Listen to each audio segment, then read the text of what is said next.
A Polícia Federal, como a gente trouxe na semana passada, voltou a analisar a possibilidade desse acordo de colaboração premiada com o ex-banqueiro Daniel Vorcaro. Mas os investigadores dizem que a principal preocupação agora é garantir a recuperação de parte dos recursos desviados nesse esquema do Vorcaro pela Operação Compliance Zero. Segundo relatos que me foram feitos durante a semana passada, ainda hoje, a avaliação na Polícia Federal é que uma eventual delação só vai avançar se vier acompanhada de informações inéditas e de uma proposta considerada consistente no que diz respeito ao ressarcimento desse dinheiro, dos prejuízos provocados pelo Banco Master. Aí o investigador diz que o colaborador precisa apresentar algo relevante, que ainda não tenhamos Polícia Federal.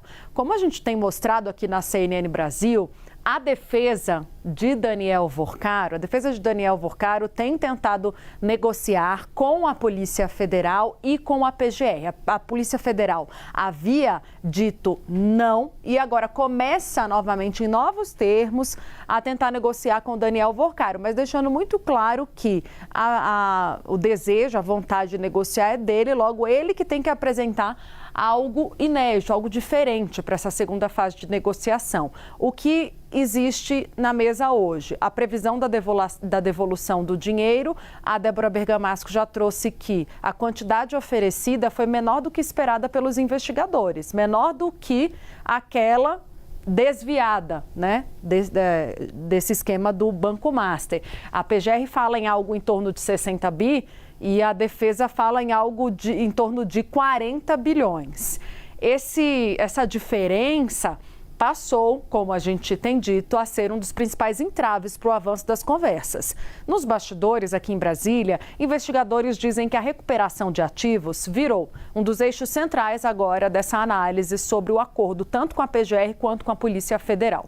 A leitura é de que não basta apenas Daniel Vorcaro apresentar relatos envolvendo as autoridades. Muitas delas já estão sabidas do envolvimento com Daniel Vorcaro, seja pela revelação do andamento das investigações ou pelo que Daniel Vorcaro indicava nos seus celulares e em conversas. A colaboração para a Polícia Federal hoje precisa produzir resultados concretos, né, para recompor também parte do prejuízo causado ao sistema financeiro.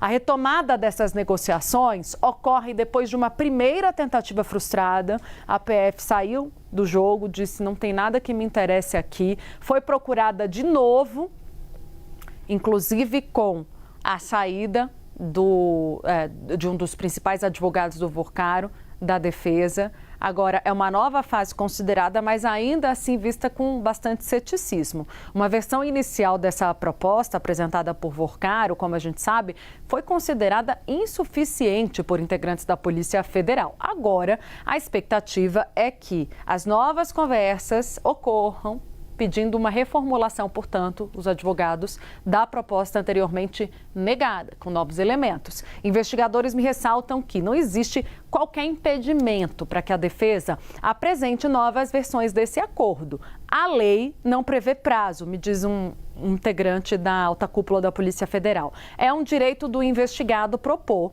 e dever da polícia analisar. O que quer dizer, gente, em outras palavras, que não estamos fechando um acordo de delação. Estamos fazendo o que a lei propõe.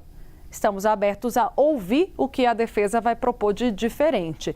Integrantes da Polícia Federal dizem o seguinte, que o ofício enviado à defesa não encerrou definitivamente as tratativas, né? Que enviamos o ofício dizendo que negamos o seguimento à delação, mas se vier outra proposta, vamos analisar.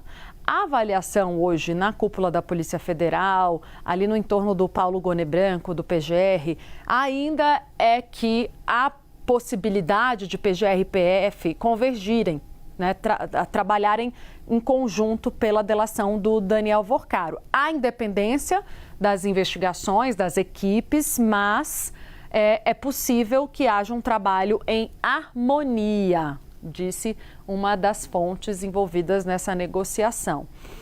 Também há uma negativa de que exista atualmente qualquer novo instrumento formal de proteção às negociações. Não tem termo de confidencialidade novo e firmado. Continua tudo como antes, explicou. O eventual acordo ele é visto como uma peça importante para destravar novas frentes da Operação Compliance Zero, que apura as suspeitas de fraudes financeiras, da lavagem de dinheiro e das relações do Master com autoridades. Ao mesmo tempo, investigadores dizem que parte relevante das provas, isso todos nós sabemos aqui, exaustivamente vimos isso nas conversas do Daniel Vorcaro, em 1/3 a época do celular que havia sido periciado. Imagine, são 10.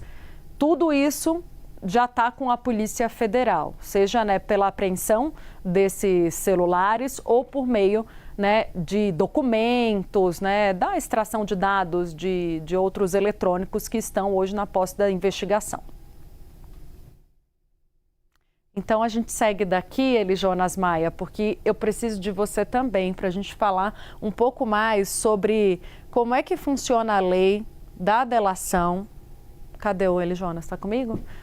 Em relação à devolução do dinheiro, money, money, money, money. A Polícia Federal quer saber, Daniel Vorcaro tem dinheiro para devolver? A PGR já estava contando com isso, está sendo dura, está dizendo não é 40 não, a gente quer 60 aqui pelas nossas contas. Aí o Daniel Vorcaro ofereceu 40, mas esse número não está fechado. Tem gente que acha que nem 40 bilhões ele consegue devolver, porque foi tanto dinheiro espalhado aí mundo afora. Agora, vamos para o pé da letra ali da lei, Elijonas, para entender como é que funciona isso da devolução do dinheiro na tratativa de uma delação premiada, como faz Daniel Vorcaro, com a PGR e agora com a PF? É isso, Tainá. O número ainda é incerto de quantos bilhões. Já se sabe que é na casa dos bilhões, mas quantos bilhões ainda não está claro para a Polícia Federal nem para a PGR, o Ministério Público Federal. Mas a lei diz que o Daniel Vorcaro ou qualquer delator, quando fecha um acordo de colaboração premiada, tem que devolver obrigatoriamente o valor que desviou. Não é uma escolha dele, não é ele que se oferece para falar, vou devolver 10 bilhões, 20 bilhões, 30 bilhões. Não, o fim da investigação aponta quanto foi desviado. E aí sim, a lei que rege a delação premiada dentro da lei de organizações criminosas coloca que ele tem que devolver o dinheiro que foi desviado obrigatoriamente. Mas, segundo alguns especialistas ouvidos pela CNN que já fecharam delações premiadas, explicam o seguinte: esse é o mundo ideal, é o mundo perfeito, é o que está na lei. Na prática, o que funciona é um acordo. Então é isso que está gerando um impasse e um entrave, porque a Polícia Federal sabe que ele desviou mais de 40 bilhões de reais e ele estava oferecendo na primeira proposta de delação um valor muito abaixo. Então foi um dos pontos, inclusive, que gerou esse entrave, esse impasse entre a defesa e a investigação, dizendo que não, tinha que ser muito mais. E agora houve um rearranjo da estratégia de defesa mais uma vez. Porque, inclusive, a Polícia Federal diz assim, ele tem que devolver, não é uma escolha dele. Até alguns integrantes, pessoas próximas ao ministro André Mendonça, também já tinham esclarecido isso, que em um acordo de colaboração premiada, eventual homologação que vai caber ao ministro, relator do caso, não é ele que escolhe, mas sim um acordo entre ele e a PGR, que é a titular de uma eventual ação penal. E aí um outro ponto também importante a gente lembrar aqui é que houve uma ação que rege delação premiada e pode mudar os limites da delação premiada, que o ministro Alexandre de Moraes liberou para votação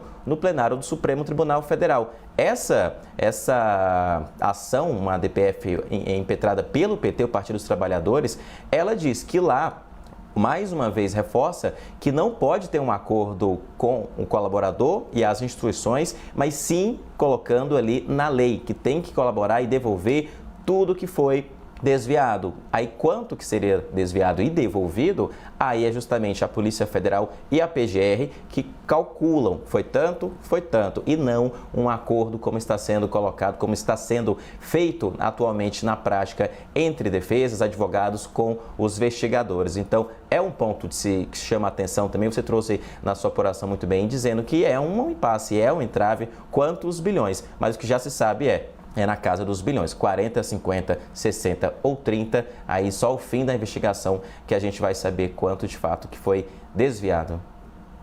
E os apartamentos, né, Elijonas? Porque a investigação aponta... Estava falando isso hoje, tem que sair procurando esses apartamentos para quem que ele deu, porque me parece que ele conhecia uma pessoa ele já falava, quer um apartamento? É isso. Né? Ofereceu apartamento para meninas com quem ele saía, exatamente, para modelos internacionais brasileiras, ofereceu apartamento para amigos empresários, para a classe política, era o modo de propina dele, ou pagava as contas ou dava um apartamento no exterior. Se congelar esses apartamentos, é possível recuperar parte deste valor?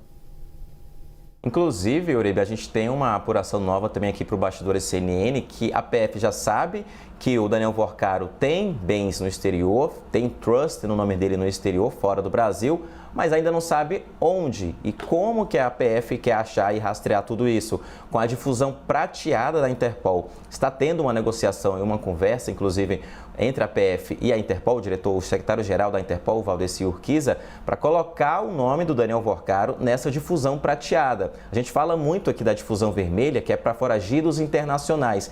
Essa difusão prateada, ela foi lançada no ano passado, é a mais recente, e ela serve justamente para encontrar bens de um investigado ou condenado no exterior. Quando entra o nome na difusão prateada, esse alerta é difundido em todos os 196 países que compõem esse organismo internacional que é a Interpol, e aí sim consegue-se saber quais bens, por quanto foi comprado, qual o endereço, tem também o registro notorial de algum imóvel que possa ter sido comprado. Então, tudo isso a partir de um compartilhamento geral no mundo inteiro global com esse nome para ir atestar onde, quando e quanto. Mas para isso ainda a PF precisa enviar o nome dele para uma análise na Interpol. E isso ainda não foi feito. O que a gente tem na apuração é que a PF está avaliando para pedir essa ajuda à rede internacional Interpol. E aí sim, consegue, juntando com a apuração da Interna, consegue saber quanto que ele gastou fora do Brasil com pagamentos para outras pessoas e aí sim chegar a um valor total, no final de quanto ele tem que devolver no fim da colaboração premiada. Porque achando esses bens no exterior, que teriam sido comprados por ele com dinheiro desviado, dinheiro fruto do crime, aí sim consegue-se um bloqueio judicial com cooperação do outro país. Isso é importante também destacar. Então, agora está na fase de avaliação e aí sim a PF reúne tudo, envia para a Interpol, que tem sede na França, e aí eles colocam essa difusão prateada com o nome do Daniel Vorcaro para o mundo inteiro. É um novo ponto que a gente coloca aqui também de atualização nesse mega esquema apontado pela Polícia Federal, que é o Banco Master, e o Daniel Vorcaro, que continua preso e hoje, inclusive, vai receber mais uma vez a visita do advogado dele, o Sérgio Leonardo. Tainá, Uribe. Condição, né, para fazer essa negociação agora da delação premiada. Cela especial com o Sérgio Leonardo. Vamos ver se vão apresentar uma proposta mais atrativa para a Polícia Federal e para a Procuradoria-Geral da República. Não sabia da difusão prateada. Não conhecia. Novidade para mim agora com ele, Jonas Maia. É porque... Fale. Fale, explique para a gente. Desculpa, inclusive, o Valdeci Urquiza, que é o chefe da Interpol, ele disse o seguinte, quando foi lançada, sobre essa difusão prateada, que não é muito conhecida: privar criminosos de suas redes dos lucros ilegais é uma das formas mais poderosas de combater o crime organizado transnacional. Inclusive, especialmente considerando, segundo ele, que 99% dos bens criminais não são recuperados. Então, por isso que focar nos ganhos financeiros, por isso que tentam desmantelar as redes criminosas aí ao redor do mundo. Uma fala do chefe da Interpol para a CNN, lá quando foi lançada essa nova difusão, que não é tão conhecida, mas é muito importante.